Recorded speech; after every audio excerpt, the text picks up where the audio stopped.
Multiculturalism describes the manner in which a given society deals with cultural diversity.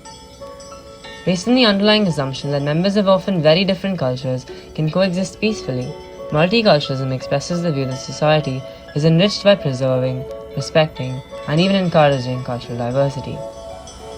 A perfect anecdote to illustrate this is my recent travel to Japan.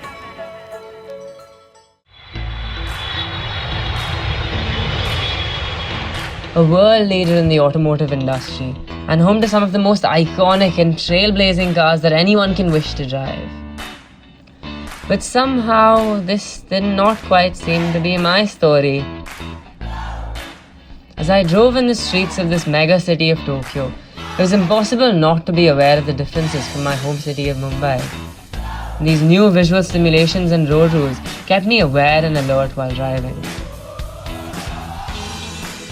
As I stopped at a red light, the buzz of pedestrians from multiple intersections overpowered the air and was quite an overwhelming experience to encounter. And then, it suddenly hit me. Something I least expected. A blue light? A blue light. I was frozen. Years of conditioning on the green means go hit me like a tsunami of confusion. I was paralyzed. Cars behind me were honking. Drivers and passing cars were staring at me. What is this blue light? The word ao in traditional Japanese means blue, but also means green.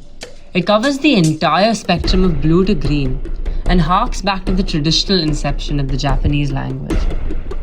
This traditional lack of distinction between the two shades is responsible for why so many early traffic signals in Japan use a shade of blue.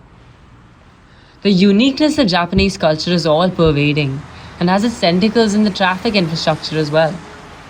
It is absolutely amazing to see that Japan has merged the unique characteristics of its traditional culture with modernity and coalesced into a unique experience. With this newfound cultural immersion into the Japanese driving experience, I had turned a new corner in my multiculturalism assimilation.